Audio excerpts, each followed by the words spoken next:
My name is Basant Bared. I am an academic head at JIPSA and welcome to our YouTube channel JIPSA Education and Training. Friend, आज हम बात करने वाले हैं as per standard जो हमारे NSDC के जो प्रैक्टिकल होते हैं 1 मंथ के, उस 1 मंथ के प्रैक्टिकल पे हम कौन कौन से प्रैक्टिकल प्रोवाइड कराते हैं। तो आज की इस वीडियो पे हम लोग कंप्लीट टॉपिक के बारे में बात करेंगे और जानेंगे कि एज पर फैक्ट्री एक्ट के नॉर्म्स में जो हमारे स्टूडेंट पढ़ाई कर रहे हैं, तो एज पर इंडस्ट्री नॉर्म्स उनको कौन कौन से प्रैक्टिकल मिलना चाहिए। तो चलिए देर न करते हुए स्टार्ट करते हैं कि हम 1 मंथ की प्रैक्टिकल ट्रेनिंग में कौन कौन से प्रैक्टिकल प्रोवाइड कराते हैं।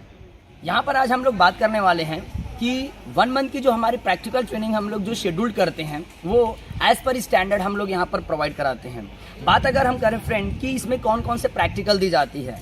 सो फ्रेंड सबसे पहले मैं आपको बता दूं, एक सेफ्टी ऑफिसर और एक फायर ऑफिसर के लिए जितना इंपॉर्टेंट थ्योरेटिकल नॉलेज होता है उससे ज़्यादा इंपॉर्टेंट प्रैक्टिकल नॉलेज होता है। बिकॉज जब एक पर्सन अपने आप को एग्जीक्यूट करता है वर्क प्लेस में, तो उस समय के जो सिचुएशंस होते हैं उसके लिए उनके पास प्रैक्टिकल नॉलेज होना बहुत ज़रूरी होता है। तो उसी के बिहाफ में सबसे पहले जो हम अपने स्टूडेंट को यहाँ पर जो 29 डेज़ की जो प्रैक्टिकल ट्रेनिंग प्रोवाइड कराते हैं, जिसमें हम सेफ्टी और फायर के अलग अलग ट्रेनिंग हम कंडक्ट करते हैं। अगर हम पहले बात करें सेफ्टी की, तो सेफ्टी पॉइंट ऑफ व्यू से हम सबसे पहले अपने स्टूडेंट को वर्क एट हाइट की ट्रेनिंग देते हैं। इस वर्क एट हाइट की जो ट्रेनिंग होती है, इसमें हमारा स्टूडेंट का जो ट्रेनिंग का पार्ट होता है, सबसे पहले सेफ्टी बेल्ट का अपना फिजिकल ऑब्जर्वेशन, सेफ्टी बेल्ट का यूजेस, 1.8 मीटर्स के एबव की अगर हम बात करें जहाँ पर हमें सेफ्टी बेल्ट की रिक्वायरमेंट पड़ जाती है, तो सबसे पहले हम यहाँ पर safety belt work at height की ट्रेनिंग देते हैं। जब हम किसी भी वर्किंग पे जाते हैं, अगर हाइट पे जाते हैं, तो उस समय रोप ग्रैब फॉल अरेस्टर की क्या यूजेस या इंपॉर्टेंस होती है वो हमारे ट्रेनिंग का पार्ट होता है। During the work at Heights अगर कोई पर्सन अनकॉन्शियस हो जाता है, तब कैसे आप उसको ग्रिप डिसेंडर की मदद से आप उसको ग्राउंड लेवल पे लाएंगे, उसकी खास ट्रेनिंग यहाँ पर ग्रिप डिसेंडर ट्रेनिंग दी जाती है। नेक्स्ट ट्रेनिंग की अगर हम बात करें फ्रेंड, वो है हमारा कन्फाइंड स्पेस। जी हाँ फ्रेंड, कन्फाइंड स्पेस एक वो कंजस्टेड एरिया होता है जहाँ पर कोई एक समय पे कोई एक ही पर्सन एंट्री कर सकता है, या यूँ कहें जहाँ पर ऑक्सीजन डिफिशेंसी लेवल हमारे 19.5 से 21.5 के डिफरेंस हो। तो यहाँ पर हम उनको कन्फाइंड स्पेस की ट्रेनिंग देते हैं, जिसमें हम स्टैंड बाई मैन की क्या रोल्स एंड रिस्पॉन्सिबिलिटी होती है, breathing apparatus, scuba self content breathing apparatus, उसकी कंप्लीट ट्रेनिंग यहाँ पर दी जाती है कि उसको कैसे पहनना है, किस तरीके से उसको ऑपरेट किया जाता है, और पहनने के समय हमारी क्या रिस्पॉन्सिबिलिटी बनती है, क्या प्रिकॉशन होने चाहिए, उसकी खास ट्रेनिंग यहाँ पर दी जाती है। सेफ्टी में अगर हम अदर ट्रेनिंग की बात करें, तो नेक्स्ट ट्रेनिंग जो आता है वो है स्कैफोल्डिंग। बेसिकली जब हम कंस्ट्रक्शन साइट में आते हैं फ्रेंड, तो एक स्कैफोल्ड का सबसे बड़ा रोल होता है। यहाँ पर हम स्कैफोल्ड की ट्रेनिंग देते हैं, जिसमें हम अपने स्टूडेंट को ये बताते हैं कि हमारे स्कैफोल्ड इरेक्टर्स के क्या रिस्पॉन्सिबिलिटी होते हैं, कंपिटेंट पर्सन के क्या रिस्पॉन्सिबिलिटी होते हैं, और जो क्वालिफाइड पर्सन होते हैं उनके क्या रोल एंड रिस्पॉन्सिबिलिटी होते हैं during erecting and dismantle of scaffolding. उसकी कंप्लीट ट्रेनिंग यहाँ पर हम लोग कंडक्ट करते हैं। इसके बाद आगे अगर हम ट्रेनिंग की बात करें फ्रेंड, तो इमरजेंसी इवैक्यूएशन फ्लोर प्लान क्या होता है, किस तरीके से आप एक हाई राइज बिल्डिंग से इन केस एनी इमरजेंसी कैसे आप बाहर निकल सकते हैं, उसकी खास ट्रेनिंग यहाँ पर हम इस 1 मंथ की ड्यूरेशन में आपको प्रोवाइड कराते हैं। साथ ही अगर हम बात करें friend, hazard identification and risk assessment के अंतर्गत जो रिस्क असेसमेंट के जो फॉर्मेट होते हैं, उसकी खास एक क्लासेस आपको यहाँ पर प्रोवाइड की जाती है कि किस तरीके से आप रिस्क असेसमेंट करते हैं, कैसे आप इवैल्यूएशंस करते हैं, उसकी खास ट्रेनिंग यहाँ पर आपको दी जाती है। साथ ही बात करें वर्क परमिट सिस्टम की, जो दो हमारे डिफरेंट टाइप के वर्क परमिट सिस्टम होते हैं एज पर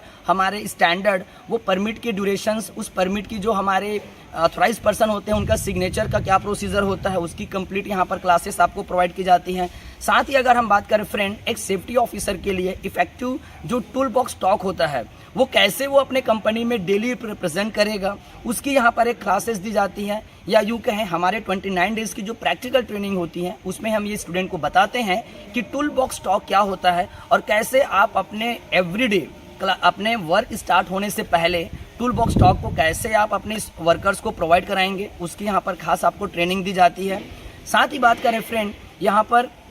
फायर की अगर हम बात करें, तो फायर में सबसे पहले यहाँ पर आता है मेजर फायर टेंडर। जो हमारे फायर टेंडर की गाड़ी होती है, उसका कंप्लीट आपको पहले तो वर्क प्रोसीजर बताया जाता है, किस तरीके से आप फायर टेंडर को ऑपरेट करते हैं, पीटीओ क्या होता है, पावर टेकअप सिस्टम क्या होता है, कैसे प्राइमरी मोटर से सेकेंडरी मोटर को फोर्स पे लाया जाता है, उसकी खास ट्रेनिंग दी जाती है। During the major fire fighting, जो हमारे डिफरेंट टाइप के हमारे फायर फाइटिंग सिग्नल हैं, वो सिग्नल्स के बारे में बताया जाता है यहाँ पर आपको ट्रेनिंग के दौरान। साथ ही हम अगर पोर्टेबल फायर एक्सटिंग्विशर ट्रेनिंग की बात करें, हमारे पास as per the NFPA national fire protection association जो हमारे पास 5 टाइप्स के फायर एक्सटिंग्विशर होते हैं उसका पूरा मेंटेनेंस, उनका रिफिलिंग्स और उनके ऑपरेशंस की हम यहाँ पर ट्रेनिंग देते हैं। साथ ही हम बात करें हाइड्रेंट ड्रिल क्या होते हैं, हाइड्रेंट के कलर्स क्या होते हैं, किस तरीके से हमारे डिलीवरी होस को फोल्ड किया जाता है, उसके क्वाइलिंग मेथड्स क्या होते हैं, उसकी खास ट्रेनिंग आपको यहाँ पर दी जाती है। साथ ही अगर हम बात करें हमारे लैडर ड्रिल, साथ ही हम बात करें हमारे स्क्वाड ड्रिल्स, ये सारी ड्रिल्स आपको एज पर स्टैंडर्ड यहाँ पर हम प्रोवाइड कराते हैं।